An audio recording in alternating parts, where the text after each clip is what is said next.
Empecé a pintar, yo creo que desde que era niña chica, como todos los niños, pintaba. Pero pintaba quizás más que otros niños. La pintura en serio fue a los 11 años, con mi tío, porque yo quería estudiar, quería prepararme para ir a la universidad, y mi padre me dijo que no, que las mujeres no iban a la universidad. Y me dejó pintar porque era mi tío el que me daba clases, porque si hubiese sido otro pintor, que seguramente tampoco hubiese hecho la carrera de pintura.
Era el mes de noviembre de 2007. Me encontraba en Bamako, capital de Malí, en la Bienal de Fotografía Africana. A mi lado, la artista Teresa Correa recibe un mensaje en su móvil que decía: ha fallecido Lola Massieu. Me quedé helado cuando leyó el mensaje, helado a más de 40 grados. Han pasado prácticamente 16 años desde aquella triste noticia de su fallecimiento. Espero con emoción la grabación en la casa de Lola Massieu, en La Angostura. Este viaje lo vamos a hacer a través de personas que la conocieron, admiraron y quisieron. Lugares de su memoria. Espacios donde sentimos que Lola se nos puede aparecer en cualquier instante. Su vida, su obra, su mundo. Son tantos recuerdos. Ya, Déjame ir despacio. supongo que sí. Aquí vivió mi madre los últimos años de su vida y la fue restaurando poco a poco.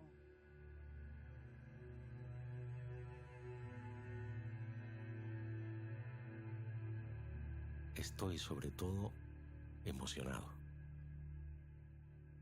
Puedo escuchar aún su sonido al andar.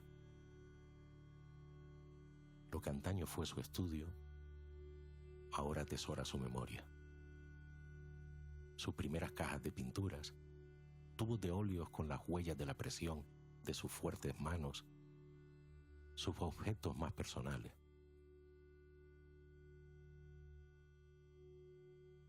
¿Tú recuerdas cuando hizo esta pintura? Sí, esta pintura la hizo en la última exposición que ella hizo en la galería de Manolo Ojeda. Esa exposición fue en la época en donde la polémica del burka. Claro. Entonces, mi madre fue una mujer como criada en un ambiente social en donde quizás le cortaron mucho las alas y entonces se sintió siempre un poco atrapada. Ella pagó un precio un poco alto de romper con un montón de cosas de su generación y de su entorno, claro. Tiene la mirada de los grandes artistas.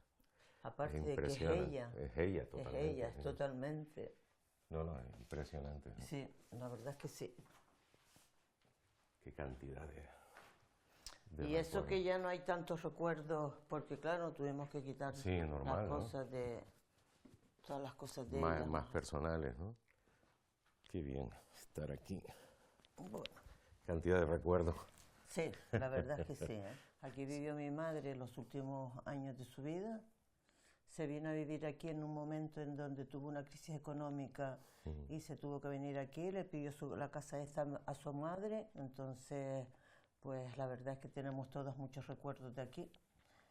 Tú date cuenta, mi madre criaba cochinos durante todo el año para matarlos en la matanza de las Navidades, para comprarnos los reyes. En el dormitorio de mi madre empezó a pintar ahí después de la muerte de una de sus hijas. Retomó otra vez la pintura. Y eso la marcó muchísimo, Sí. y eso es algo que no se cuenta mucho, ¿sabes? Cuando mi madre se pasaba horas metida ahí pintando, y nosotros pues aquí éramos libres, es decir, hacíamos las mayores travesuras habidas y por haber, y mi madre siempre enclaustrada ahí. Por eso a lo mejor su pintura alguna vez un poco oscura, es porque tuvo oscuridad y en su entorno, a la hora de sobresalir, a la hora de poder hablar, a la hora de poder decir cosas que en su época todo el mundo se asombraba y la criticaban, porque que una mujer pintara abstracto no era lo más habitual. Hay una expresión que no sé si viene a cuento, pero que le decía muchísimo a mi madre, que le repateaba, era cuando querían decir que su obra era importante, que pintaba con un hombre, Sí, eso con es la muy- fuerza de un hombre. Entonces ella decía, es que vamos, es Eso que es cómo... Y Muy importante, ella siempre lo decía y le indignaba. le indignaba Sí, que sí. le hicieran ese Sí, pero comentario. claro, un comentario machista, por eso siempre le molestó. Porque Claro que ella le fue, molestó. Ella fue feminista. Feminista, Hasta la 100%. médula, Y ¿no? de hecho todas somos nosotras feministas. Nos los inculcó, desde pequeñas nos los inculcó. Fue complicado salir, y de hecho siempre dijo que no se iba a casar nunca con un canario. Por lo que había sufrido con los hombres canarios. Horrible. Con el Entonces entorno dice de que hombre no. canario, claro. Y de hecho mi pues- madre llegó a ser lo que es realmente por el apoyo de mi padre. Mi padre era croata, llegó a ser capitán después de la Segunda Guerra Mundial, desertó del ejército y llegó a Marruecos, y de Marruecos se cogió un barco y lo trajeron a Canarias. Que era huyendo del fascismo. ¿no? Huyendo del fascismo, sí. Ahí fue donde conoció a mi madre y se terminaron casando, yo creo que en poquísimo tiempo. Adoraba a mi madre, pero totalmente, y la apoyó siempre. Ella empezó efectivamente a dibujar con Nicolás, con Colacho, que ellos le decían Colacho. Colacho era muy metódico y la tenía todo el día dibujando. Hubo un desencuentro entre ellos porque se aburrió. Ella se aburrió. Se aburrió, y después, claro, mi abuela lo que hizo fue, la llevó a Lola de la Torre, que fue la que la enseñó en ese lapsus de pintar, Sí, de exacto. dejar de pintar con el tío y volver a ella a pintar ya por su cuenta. Él se dedicó a dar clases de canto, Sí. y tan buena era que aquí estuvo en una vez una compañía de ópera, pasó por Canarias para ir a Estados Unidos, y oyó cantar a mi madre en el Teatro Pérez Galdós, y se la quisieron llevar, pero ¿qué pasó? Imagínate, mi madre con 20 años, Pues, mi abuela se acostó en la cama y no se levantó. Y de hecho tenemos otra anécdota, que cuando nos llevaba a nosotros nos escondíamos debajo de los asientos del teatro, porque oír cantar a mi madre nos parecía algo tal. Y son anécdotas de infancia, Sí, de infancia, con claro, mi madre, y recuerdos que tiene de esa época, claro.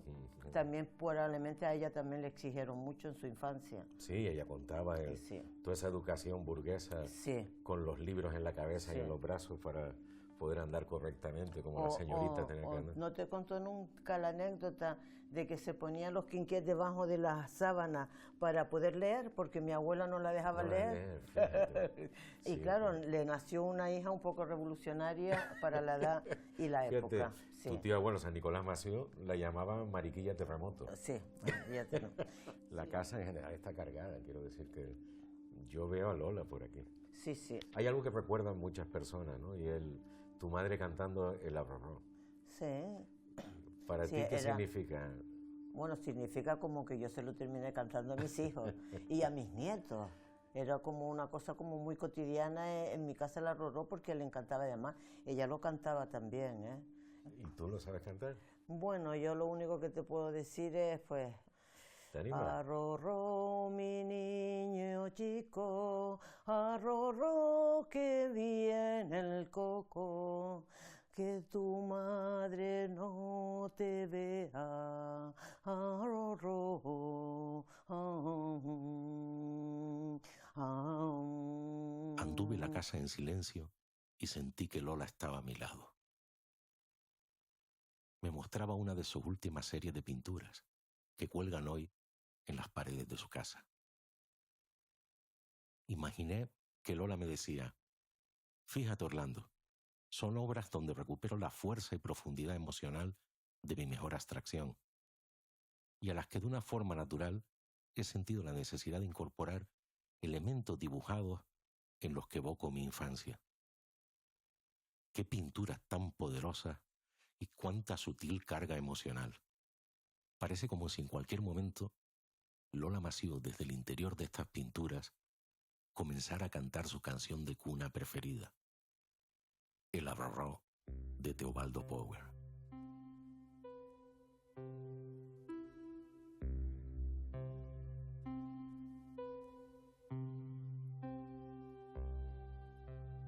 Su obra, su pintura, fue una fiel proyección de sus pulsiones vitales y emocionales, de sus inquietudes y pasiones, de sus alegrías, celebraciones, frustraciones y tristezas. Mi tío me tuvo 6 años solamente encajando, dibujando y sombreando. Y después el color lo aprendí a base de verlo a él pintar. Eso, cuando yo empecé a pintar, me llamaba la atención, porque mi tío tenía una biblioteca bastante extensa, y me llamaba la atención, no se me iban los ojos a Murillo, ni se me iban los ojos a Goya, sí, se me iban los ojos, por ejemplo, a Velázquez, pero mis preferidos eran, pues, todos los impresionistas, y sobre todo Picasso, y sobre todo Van Gogh y toda esa gente. Y todos los años había en mi casa un pleito, el día de mi padre, porque mi tío en eso era masoquista. Me hacía decir, ¿y por qué a ti no te gusta Murillo? Y yo decía, porque me parece un cursi, porque esas vírgenes llenas de lacitos y después llenas de angelitos y de florecitas me parece cursi. Pues todos los años mi padre me pegaba una paliza porque me gustaba Picasso y no me gustaba Murillo. Entonces seguí, lo dejé a los 16 años justo, dejé de pintar. Nos dirigimos a la Escuela de Arte Luján Pérez, fundamental para Lola Massió, por los encuentros que allí tuvo.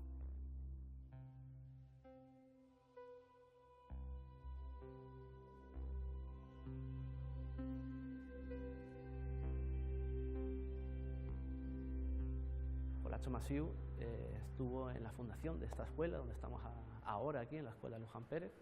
Colacho nace en la calle de los Balcones, hay un entorno aquí artístico tremendo, pero la forma en la que él daba clase en la escuela es parecida a lo que él había vivido en Francia, pero es diferente a lo que aplica a Lola, porque es más férreo con ella. Lola es, el propio Colacho Massió le llamaba Mariquilla Terremoto. Esa Mariquilla Terremoto es un personaje que nada más ver incluso el retrato que le hace el propio Nicolás Massió a Lola cuando tenía 6-7 años, ves una niña que está acariciando un conejito blanco, es un óvalo muy bonito, esa técnica que tenía Colacho, que es así impresionista pero no llega a serlo, y lo que se caracteriza son unos ojos, una mirada, unos ojos espectaculares, que es Lola, la mirada de Lola. Con lo cual, Lola desde ese primer momento tiene una inquietud artística, por decirlo también de alguna forma, le gusta el arte. Pero estamos hablando de un señor que tendrá cerca de unos 50 años más o menos, ella tiene unos 11, más o menos 11 a 16, más o menos por ahí sería el periodo en el que estuvo con él. Estuvo casi 5 o 6 años con su tío, a escondidas, cuando su padre lo dejaba, iba para ir al taller. El taller de un artista para un niño de esa época es como un laboratorio de arte que está alrededor. Entonces, cuando uno más o menos va rebuscando papeles, documentación, bibliografía, entrevistas que se le ha hecho a ella en prensa, ella siempre decía que tenía un problema con su tío, y era que quería que controlase perfectamente lo que es el dibujo, que es lo que a él le habían enseñado a hacer en Francia, por decirlo también de más o menos casar. O sea, es transmitir esa información de tú tienes que aprender a dibujar de forma excepcional para luego poder volar. Entonces, esa visión igual Lola en ese momento no la entendía, pero posteriormente, con el paso de los años, sí que supo lo que había hecho su tío con ella. Es evidente que hay una relación entre familiares, pero también una relación para preparar a una artista. Cuando Colacho muere en el 54, en la Casa de Colón se le hace una exposición con una serie de cuadros que había depositado, es el legado Masiu, al Cabildo, y ponen un autorretrato del propio Colacho que se hacía con un espejo, con lo cual es su mirada, y hay una foto en la Casa de Colón que se ve a Felo, a Lola, a todo el mundo de la escuela alrededor con la imagen, y hay otra foto que no se conoce tanto, que se ve a Lola al lado del autorretrato de su tío, con una mirada. Esa mirada es muy parecida a la que tienen ellos dos, o sea que el gen artístico estaba dentro. Pero hay algo más ahí, como me fui, él nunca se lo perdonó, hay algo más ahí, una historia ahí más familiar. Sí que hay una especie de halo de misterio en ese momento.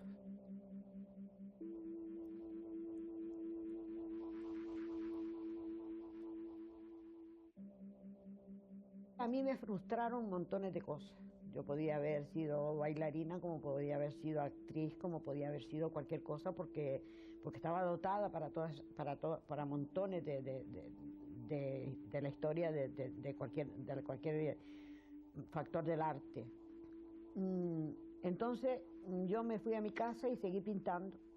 Y claro, a la escondida de mi tío yo no le enseñé jamás, nunca lo que había pintado, porque yo sabía que si le veía, por ejemplo, la niña del barco, me la ponía de sombrero. Entonces fui pintando. Conocí a mi marido en el 43 y nos casamos en el 44. En el 45 nació mi hija y estuve 2 años sin pintar.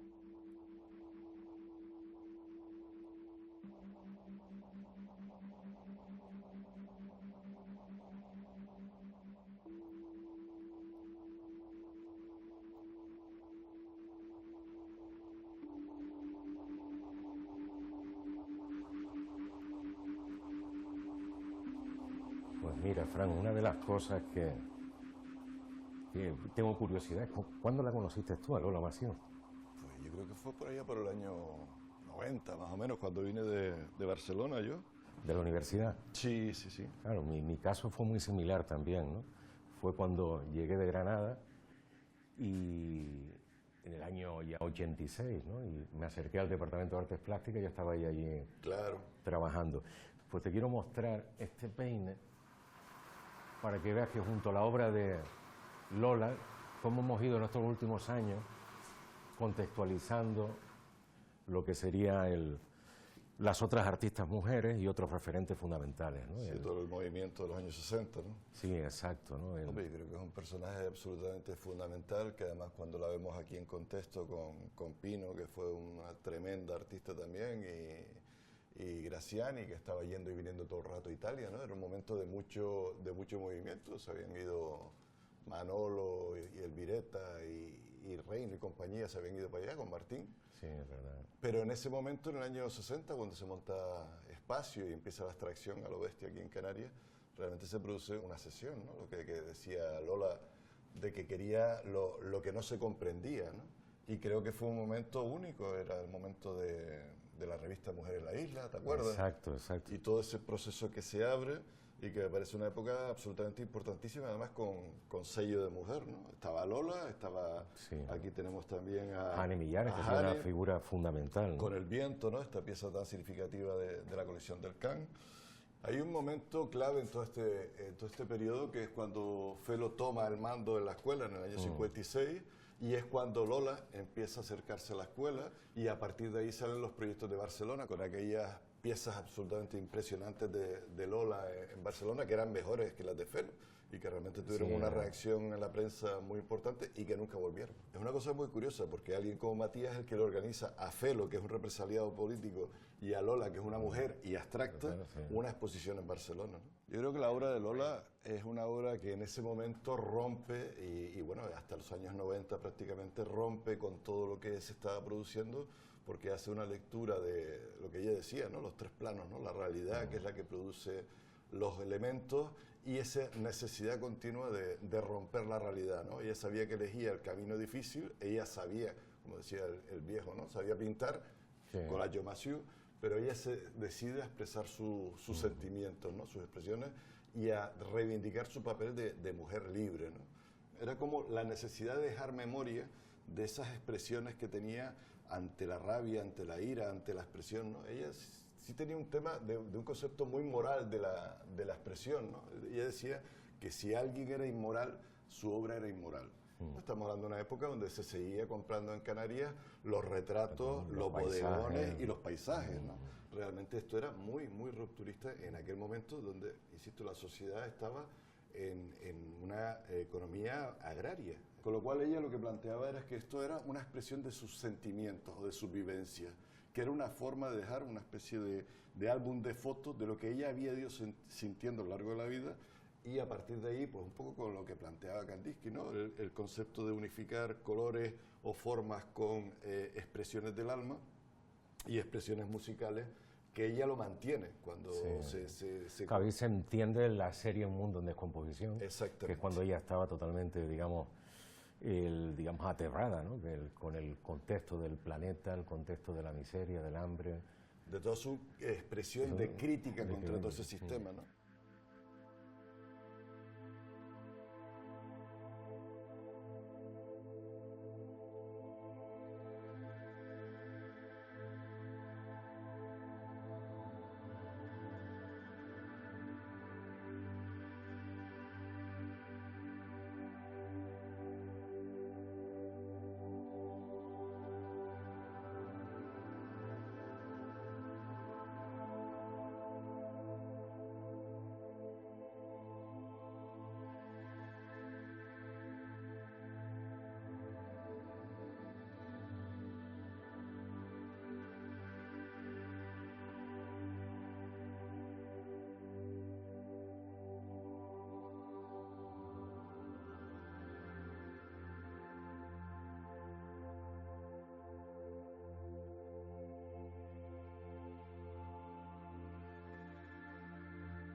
¿Cuándo conociste tú a Lola?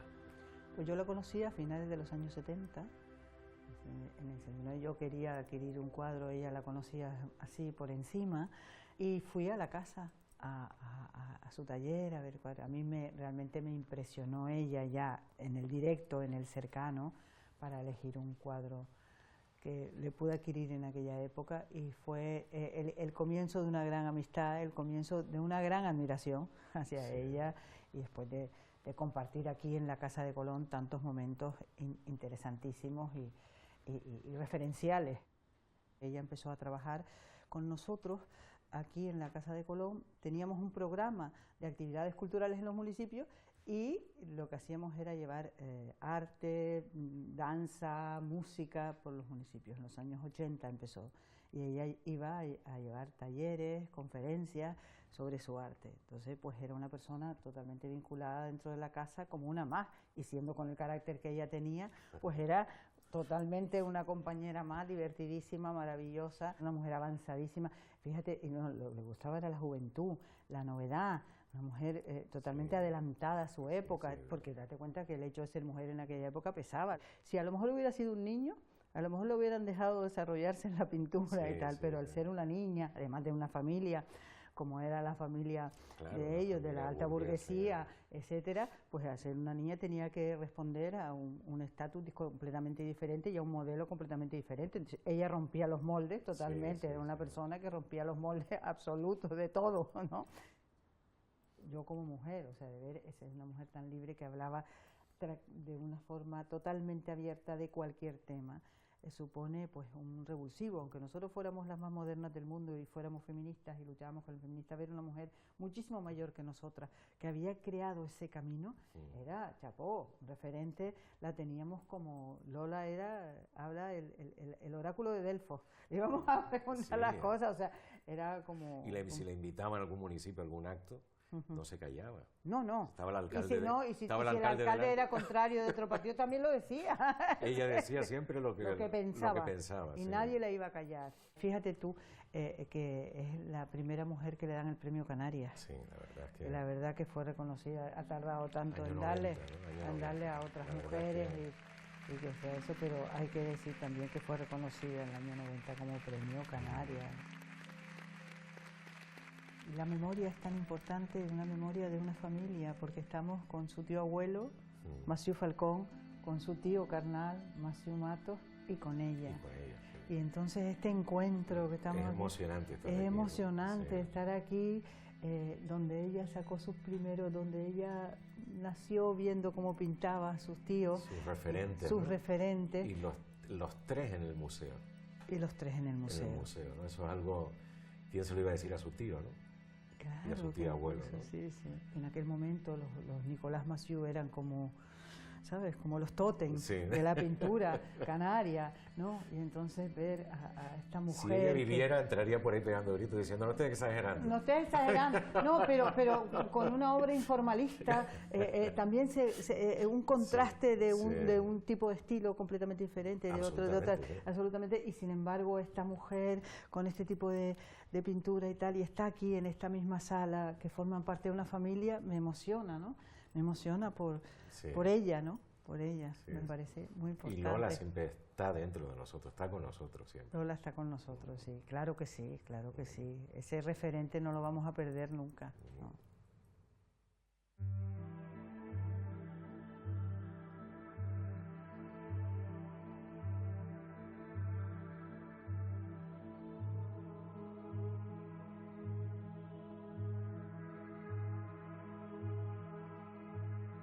Soy bastante vital. Cuando me gusta una cosa no cambio, no soy una persona que cambie, no he cambiado en mi pintura, no he cambiado en mi política, no he cambiado en nada. Pero sin embargo en la pintura siempre he tenido un poco de complejo, no sé por qué, quizás por la marginación en que se sometió a la mujer en aquellos tiempos. Una mujer pintora tenía que ser una mujer cursi. Tenía que ser una mujer que pintara amaneradito, el mar, los paisajitos, las florecitas, todas esas cosas. Y como yo era todo lo contrario, pues claro, rompí con un molde que la gente no estaba acostumbrada. Además me puse a trabajar y claro, una niña nacida en Vegueta, de una familia como si dijéramos de aristócratas, que se puso a trabajar y que trabajaba y que hacía cosas para vender y eso, la gente me criticaba porque una Maciú no podía trabajar. Yo la conocí desde pequeña e iba mucho a casa de Chicha. De hecho, todo el mundo allí le decía Lolita. Aquí viene Lolita Maciú. Y luego yo empecé a trabajar en la Casa de Colón en el año 73, pues empecé a conocer a los artistas canarios. Yo era feminista, pues me interesé sobre todo por las mujeres artistas, que en aquella época, en el año 73, pues estaban bastante de lado, siempre se hacían exposiciones de hombres. De hecho, la primera mujer artista que puse fue Lola en el año 75, y Lola era una de las personas que yo contraté como monitora de artistas, porque ella sabía de todo, sabía hacer acuarela, sabía óleo, sabía hacer carboncillo, sabía dibujar. O sea, Lola era una maestra en todos los campos de la pintura. También coincidimos en que éramos feministas. Lola era una mujer batalladora 100%, que yo aprendí mucho de ella. Y de hecho, un grupo de mujeres en el año 74-75 conformamos la Asociación de Mujeres Canarias, y Lola fue una de las personas que fundó la asociación. Estábamos en un determinado partido político en aquella época, luchábamos en la calle, íbamos a las manifestaciones aunque no estaban permitidas. O sea, fue de los años 75 hasta la llegada de la democracia, fueron años de lucha. Era una amistad tan profunda, que ya te digo, las hijas se reían de mí y decían que yo era su sexta hija. Era un día a día, y a pesar de la diferencia de edad que teníamos, éramos dos grandes amigas que conectamos estupendamente.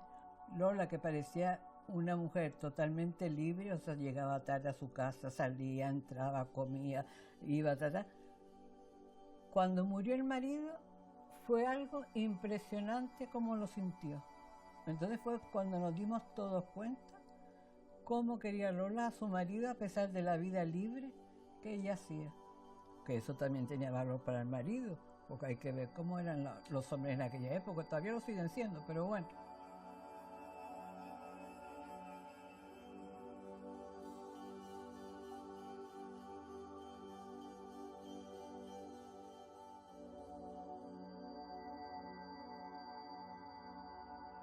Pepe Dámaso la conoció muy bien y sobre todo compartió con Lola lo que significaba visibilizarse desde formas de ser y estar diferentes en una sociedad arcaica y censora como la de los años 50 y 60 del pasado siglo.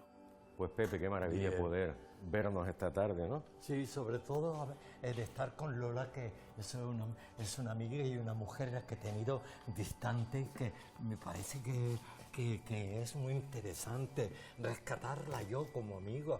Ha sido muy interesante esa confrontación de Lola como mujer y yo como hombre, en la medida en que tan distintos, pero sufrimos los mismos problemas de crítica de arte, del problema del sexo, el franquismo y muchísimas más cosas que habían en el momento que no habían galerías, etc. Sí, totalmente. A todo eso estaba yo tratando de defender a mis amigos homosexuales, porque la homosexualidad te escupían por la calle, pero donde más tuvimos un contacto ya, que lo he dicho poco y que fue en la Modera Art Gallery. Sí. Y entonces se hizo protegida por Westerdal y por Felo Monzón y nos eligieron a los pintores más o menos modernos. Y Lola está ahí. Y yo debo decir que a Lola le vino muy bien Eduardo, porque Eduardo en Tenerife la tomaron como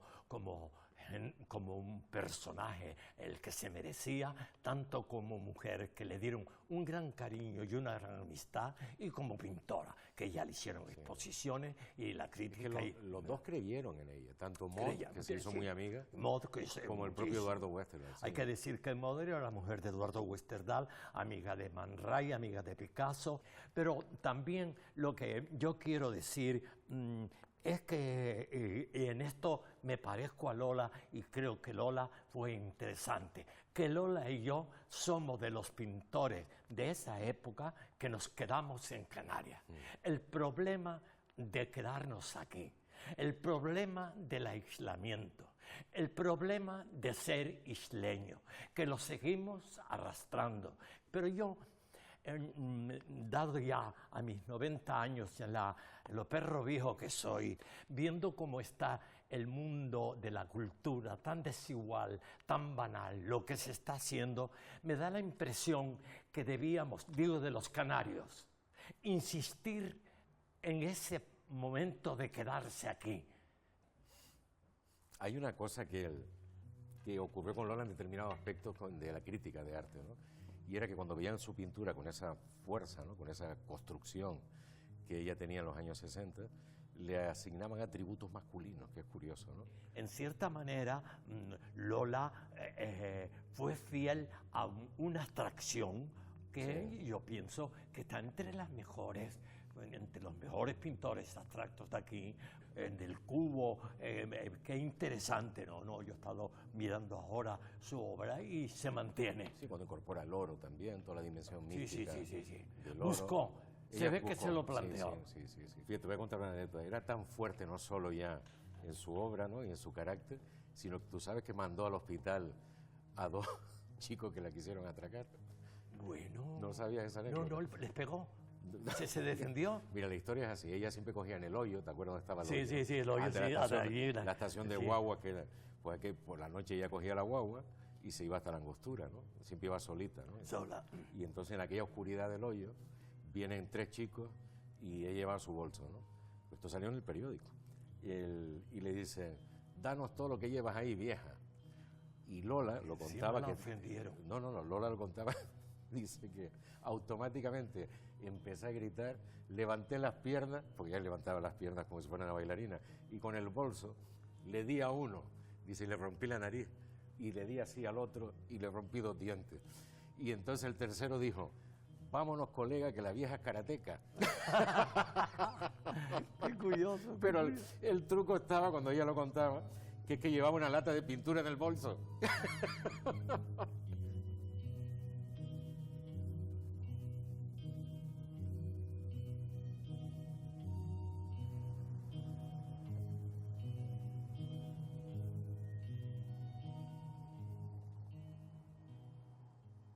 Volamos a Tenerife.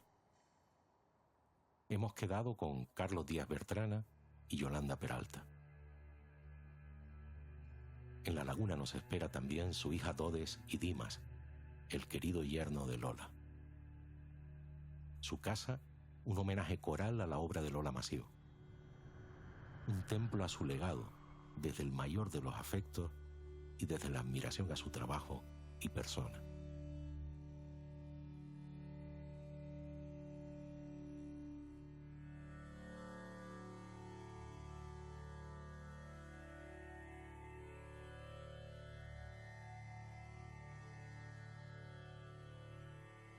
Chiquito personaje la Lola.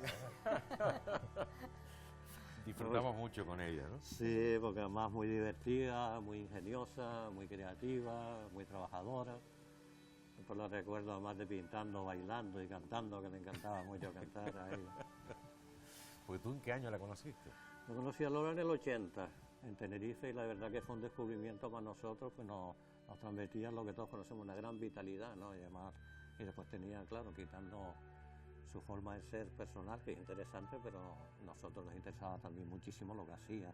Además, porque siempre mantuvo una obra en un tono muy alto, es decir, no tuvo etapas así bajas y altas, sino en general el nivel creativo fue siempre de alta tensión, como era ella, por otra parte. A mí me llama siempre mucho la atención, fue fiel a una especie de colorido, y el espacio también juega. Se acuerda como una cosa rara, como entre lo dionisiaco y lo apolíneo, es decir, ella tiene siempre cierto afán de control, pero después se vuelve loca, como dice ella, pero después soy una visceral. Y es verdad, y es lo que vemos en su pintura. Y lo que hacía era muy personal, con mucha fuerza, era un lenguaje informalista, que era el lenguaje de la época. Es decir, después de la Segunda Guerra Mundial, en toda Europa, los artistas se dan cuenta que ya la forma, los valores ya han perdido importancia de antes, entonces dejan de mirar hacia afuera y miran hacia adentro. Ahí surge el arte abstracto, el arte informal, coge una conciencia política importante a finales de los 50, cuando contacta con Felo Monzón, que como sabe era un líder del Partido Socialista, además había sufrido prisión en Gando. Entonces eso marca mucho a Lola, aunque fue siempre un rebelde, pero era una rebeldía más natural contra todo. Ella era de muy buena familia, entonces tuvo una educación muy conservadora, con lo cual ella siempre estaba muy molesta. Y yo creo que el conocimiento con Felo lo causa ya también, así le dio una visión política a todo ese tipo de inquietudes. A partir de los 80, para ella juega un papel también complementario como intelectual de la época, una intelectual de izquierda, que no solo pinta, sino reflexiona sobre lo que está pasando a su alrededor, y reflexiona sobre el mundo feminista, el mundo de la ecología, más que reflexionar, protesta, como está el feminismo, con el mundo ecológico, a lo Manrique también. Y después también se mete en el Cabildo de Gran Canaria, en el aula de cultura también, y da conferencias por los pueblos, explicando el arte. Es decir, que tiene una visión una parte importante intelectual de ella. Es decir, por eso digo que es el intelectual de izquierda de la época, no solo el artista encerrado en su estudio, ¿no? Cuando ya entra a la escuela Luján Pérez, pues con Pino Ojeda y con otras mujeres, comentaba que la criticaban muchísimo, además te lo contaba así. Dice, a mí me trataban de puta para arriba. Dice, una mujer casada, todo el día ahí metida en la escuela Luján Pérez con un montón de hombres. Dice, a Pino Ojeda no, porque era viuda. Dice, pero a mí me ponían de vuelta y media, ¿no? Es decir, que también tuvo que hacer frente a muchas críticas. Sí. Y ese trío, ¿no? Jane Millares, Lola Massió y Pino Ojeda, que se enfrentaban, esto lo contaba Lola, dice, luchamos contra el machismo, la religión y la política. Bueno, cuando ella hablaba de políticas contra el franquismo, ¿no? La dictadura franquista. Yo creo que ahí se dio una sororidad entre artistas, ¿no? Es decir, estamos en el mismo contexto, con las mismas dificultades, y crearon un trío muy sólido, ¿no? Expusieron muchas veces juntas, ¿no? También que sus primeros pasos o su primera formación en el campo del arte viene siempre por parte de algún familiar, llámese marido, llámese hermano, llámese tío, ¿no? Como en el caso de ambas, por establecer un paralelismo. Siempre es en el contexto familiar en el que se recibe esa primera formación, ¿no? Los 60 es una época fundamental porque las mujeres se incorporan a los grupos de vanguardia en Canarias, ¿no? Y fíjate que antes estaba también en la revista Mujeres en la Isla, que también reivindica el papel de las mujeres artistas, intelectuales, con Gala de Bresco y con Elvireta escribiendo críticas de arte. Sí, verdad, sí. Era el grupo informalista, quizás en los 60, en mi opinión, es la generación más potente del siglo XX. De hecho, están vivos en ese momento, salvo Óscar Domínguez y Oramas, que han muerto antes. Todos los grandes artistas del siglo XX están vivos en ese momento. Y claro, había cierta complicidad entre ellos, entre otras cosas, pues tenían un enemigo común. Claro. Era un sistema que no los dejaba expresarse con mucha libertad y que tenían que ir con cuidado. Ella es una artista informal y dentro de todo donde se movió, dentro de ese espectro, pues ampliando zonas, profundizando ciertos aspectos, vendiendo materiales, investigando, creando un mundo absolutamente propio.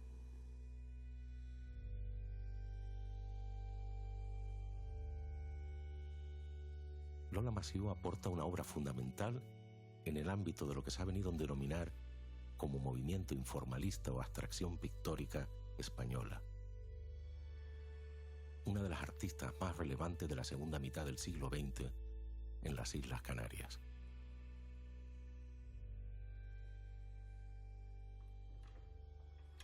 Dima. ¡Hombre! Qué tiempo, ¿no? Bienvenido, sí. Ya hacía algún tiempo que no nos veíamos. Hace unos cuantos años. Mira, wow, siempre que vengo aquí me quedo encantado. Fíjate, esa pieza de los años 40, qué maravilla, la ¿no? verdad que sí. Esa época... Y esto que ya como transición, ya empieza ella a hacer esos fondos y esos personajes, ¿no? Qué maravilla. Bueno, y pues, estos años 70, ¿no? Hombre, Estos años Orlando, 70, ¿qué tal? Bienvenido. ¿Cómo estás, brother? Muy bien, ¿y tú? Me alegro mucho de verte. Y yo también, qué bien te veo. Bueno, los años van pasando, Bueno, pero bien. Sí. No, que estaba encantado, ¿no? Esta es la serie de los años 70. Sí, la de la cripta de la Casa Colón. Es la cripta, exacto. Que ahí estuvo la obra La Dama Rosa también. Efectivamente. Y no estuvo también Mujer Quemada. Sí, también. También en esa serie lo estuvo, sí. A mí siempre me ha recordado como si fueran estructuras óseas, ¿no? Sí, las calcomanías. Las calcomanías, exacto, es la técnica de la calcomanía. Ella hablaba también de Domínguez, ¿no? Y la de calcomanía, ¿no? Sí. Qué bien. Y luego ya, en la década siguiente, hace el cambio. Esta es una pieza... Esta no la hemos visto. El rojo con el azul. No se ha exhibido, yo no lo había visto nunca en ninguna exposición. Esta, ¿no? De mucho drama, ¿no? Es un poco la repulsa. Sí, un manifiesto de ella en contra de... Absolutamente. De la la parte sangrienta, ¿no? De la fiesta. Fíjate que España sangra, que al final son las banderillas, ¿no? Sí, y lo puedo usar como metáfora también, ¿no? Claro, es de que la violencia de la España que se sangra. No es baladí que bajo los tres colores de la bandera es donde la sangre mana. Además, en los años 80 que fueron bastante convulsos. Y fíjate además lo curioso, claro. el astro de las 5 de la tarde en color azul, que es el contraste, ¿no? Fíjate cómo ella va incorporando el azul ese. Sí. No, y la noche, ¿no? La oscuridad, un poco, ¿no? La verdad que está... La verdad que es fantástico. Es una buena pieza, sí. Qué bien. Así que nada. ¿Dónde tenías el famoso tríptico? El tríptico, pasa. ¿Es aquí en el salón? Sí. Sí, que bueno, vale, esto que es esta otra época donde incorpora ella el pan de oro, ¿no? Sí, efectivamente, la época del dorado. Usa dos técnicas distintas. Por un lado, esto que recuerda a un tríptico de tipo renacentista. Sí. Y luego, si lo cierras, acuérdate que están los sí, pavos. es verdad, es verdad. Bueno, porque aquí el famoso... ella coge toda la tradición de Giotto, que Sí, me acuerdo que me lo comentaba, ¿no? Sí. Y lo que hace es abstraer sobre... Sí, aquí estaban los esmaltes de los pavos reales, exacto. Sí. Míralo. Sí. En una época en que ella ya no esmaltaba. Que fíjate que él recuerda también a los de Maud Westerdahl. Ah, sí, también, claro. Esmaltes, sí. Si nos fijamos, y tú lo habrás visto porque lo conoces muy bien, es como una recreación de lo que es el nacimiento, ¿no? Sí. Entonces, bueno, esto es de alguna manera como un homenaje, ¿no? Un homenaje a lo que eran los trípticos con los nacimientos, los dorados. Y en la historia de la pintura también la tradición flamenca. Efectivamente. Que las familias, digamos, pudientes de la época encargaban. Exacto. La artesanía, el estaño unido, los esmaltes, Y el es dorado. y es el contrapunto, y por eso nosotros lo tenemos en este cuarto con la espiral. Exacto, mira, esa es una de las primeras, ¿no? La primera espiral de... La primera espiral, y además, fíjate cómo los colores cambian por completo, es decir, esto gira más sobre la oscuridad y aquel sobre la luz. Qué colección tienen ustedes aquí, fantástica, ¿no? Sí, no, y después arropado, imagínate, ¿no? Arropado por Joan Miró y por Tapia, ¿no? Casi nada, ¿no? Esta casa, todo lo que contiene, ¿no? No solo por ustedes, que tú como hija y tú como yerno, que conoces perfectamente toda su vida y su obra, ¿no? Sí. Y el entorno, que esta casa prácticamente es un museo de Lola Masip, ¿no? Sí, pero nosotros, los nuestros no salen. No, de aquí no. No, aquí hay obra fundamental, la verdad es que yo disfruto, ¿no? Siempre, cuando vengo aquí porque lo sabemos. La trayectoria de Lola no se puede entender sin Eugenio, eso está claro. Los dos se compenetraban mucho y de alguna manera Eugenio fue siempre el motor que estaba detrás y la que la impulsaba cuando los momentos de las vicisitudes que no venían bien, él era el que decía, tienes que seguir, y en ese sentido Lola pues fue en parte deudora de la presión de su marido, ¿no? Imaginamos en qué contexto se desarrollaban. En casa de mis abuelos, mi madre, tú sabes que era la mayor de 8 hermanos. Sí. Y entonces mi abuelo llama un día a mi madre al despacho, y eso que mi abuelo citara a alguno de sus hijos o de sus hijas al despacho no significaba nada bueno. Con lo cual mi madre entró como muy preocupada y como muy nerviosa a ver lo que le iba a decir su padre. Y entonces entra y le dice, siéntate, ¿no? Y cuando se sienta, directamente le dice, vamos a ver, Lola, ¿cuándo me dices cuándo te vas a casar? Y entonces mi madre le dice, padre, yo no he encontrado al hombre que quiero para casarme. Al poco tiempo, vamos a ver, mi padre tuvo una vida, bueno, pues como todas las personas durante los años 40, 50, muy compleja, ¿no? A mi padre, que vivía en lo que actualmente es Croacia, ellos hasta ese momento eran italianos y dependían de la zona de Venecia. En la Segunda Guerra Mundial lo movilizan como ciudadano italiano, evidentemente, para servir al país, ¿no? En un momento determinado, los aliados lo apresan y lo meten en un campo de concentración que creo que fue Santa Isabel, en el norte de África, ¿no? En un momento determinado, con 2 compañeros, logran fugarse y se meten de polizones en un barco, ¿no? En la zona de carga. Aquí no podemos quedarnos porque están mal entibados, transportaba troncos de madera y decía, estos están mal entibados con el Atlántico, el movimiento que tiene, como esto se desarme, vamos, nos quedamos aquí. Y claro, el primer puerto de llegada era en Canarias y el más lógico en aquel momento era Gran Canaria. Para ello sí que tenían que salvar un problema, un conflicto, que era el bloqueo que la Marina Británica ejercía sobre las aguas canarias. Total que para evitar ese bloqueo el capitán decide poner la bandera media asta, que implica problemas de salud contagiosos a bordo, logran traspasar ese límite o esa frontera y efectivamente llegan al puerto de Gran Canaria. Y mi abuelo, al enterarse de que había 2 prófugos o exiliados, o como lo queramos llamar, italianos, los invita a comer a casa. Y ahí surge esa historia que luego Dima resumió de manera muy correcta, ¿no? Yo me voy a tomar un café. ¿Quieren un bueno, café? Mira, la verdad es que sí. Pues sí. Y entonces... Perdona, no muy cargado porque ya me he tomado 2. No, no te importa. La aceptación, obviamente, por parte de la familia de mi padre, que era un extraterrestre, vamos a llamarlo así, sobre todo en aquella época. Y bueno, pues ya tuvieron su desarrollo. Mi padre durante los primeros momentos, los primeros años, mantuvo su actividad de capitán de la Marina Mercante. Tremendo. Madre sola. Y madre sola. Con las niñas que iba creciendo la familia.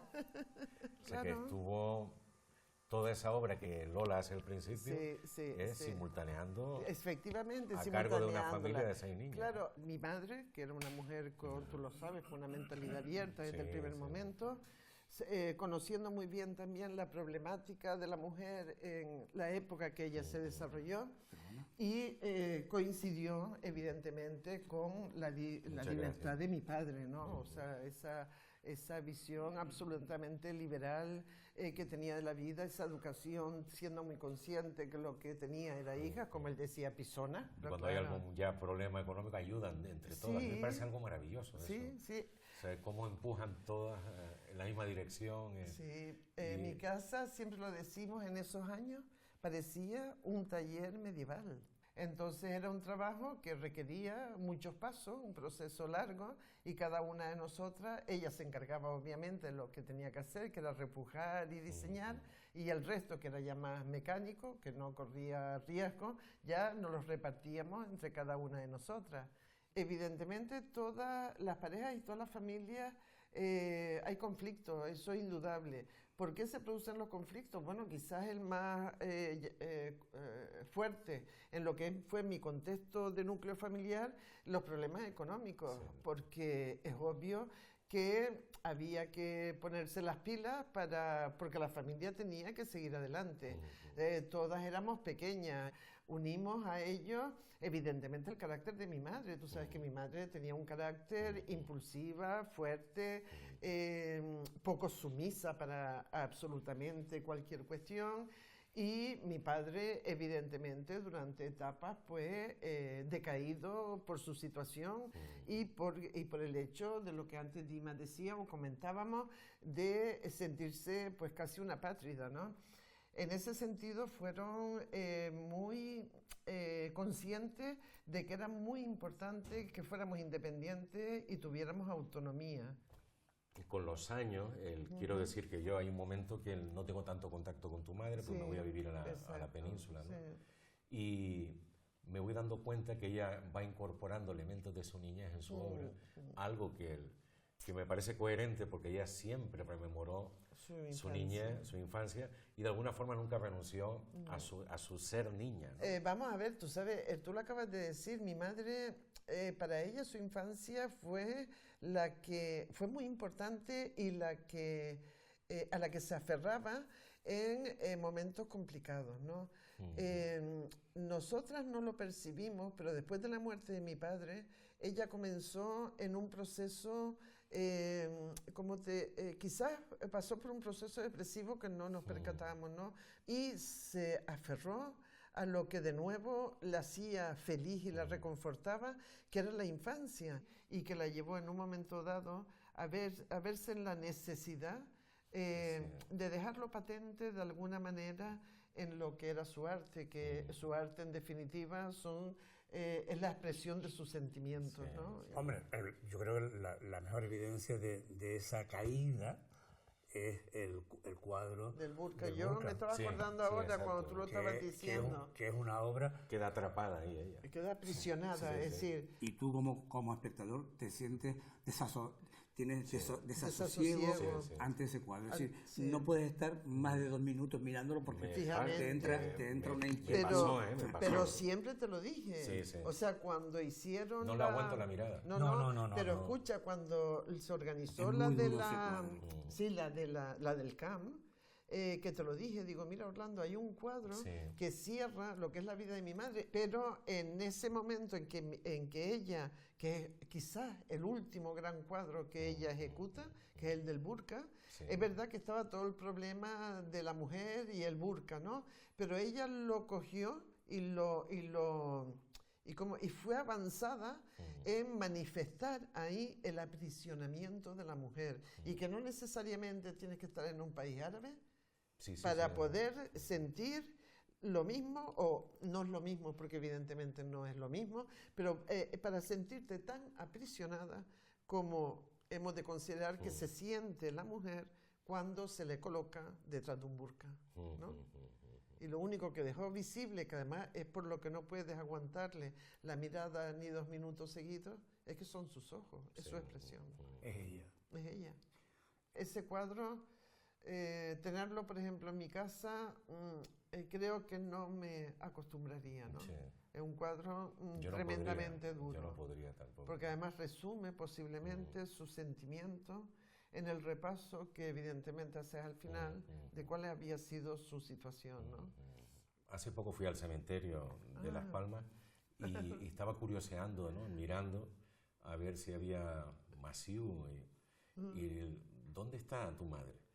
Bueno, mi madre no tiene un espacio físico o no está en un espacio físico donde podamos ir a ponerle flores, es decir, no podemos irla a visitar. Mi madre está en el aire. Cuando murió, procedimos a su incineración. Incineran a mi padre, ya teníamos los restos de mi madre, entonces cogimos las 2 urnas y mezclamos las cenizas. Queríamos que, bueno, que una parte de cada uno de ellos compartiera donde fuera finalmente el espacio de la otra persona, ¿no? Entonces, una parte de la urna hicimos lo que mi madre quería y mi padre seguro que hubiera estado encantado en esas circunstancias, esparcirla desde la parte alta de la finca de la Angostura, ¿no? Hacia lo que es el barranco, las lecturas, ¿no? Pueden ser y luego la otra urna la metimos en la maleta porque nos íbamos todas a Croacia, todas las hermanas juntas, y entonces decidimos, bueno, pues vamos a esparcir el resto de la ceniza en el Adriático. Lola está en el aire. Y con nosotros en su efectivamente. obra Pero eso fue lo que ella siempre aspiró. Sí. A ser libre. Libre hasta después de la muerte.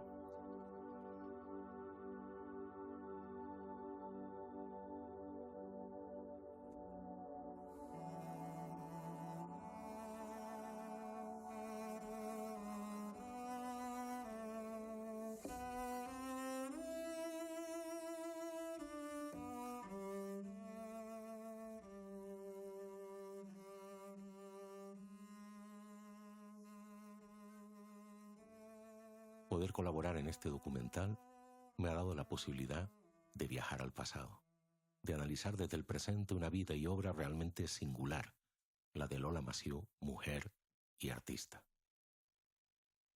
Una mujer sin filtros, vanguardista también en su lucha por los derechos de todas las mujeres, frente a una sociedad patriarcal tremendamente machista. Su energía aún los habita, se puede sentir. Lola Massieu ha sido y es una luz que ha iluminado e ilumina a aquellas personas que tuvimos la suerte de conocerla, de aprender y disfrutar a su lado.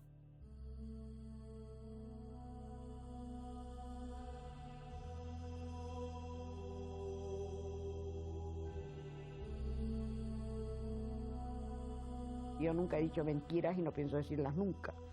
Eso me ha valido a mí muchísimo dolor, muchísimo dejar la piel en el camino, primero por ser mujer, segundo por decir la verdad y después por mi política. Entonces creo que la mujer es una parte muy importante de la sociedad, que la mujer tiene muchas cosas que decir, porque la mujer es la madre de la humanidad.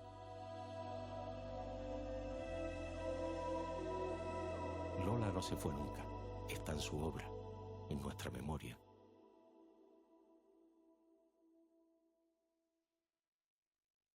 Y sobre todo, en nuestros corazones.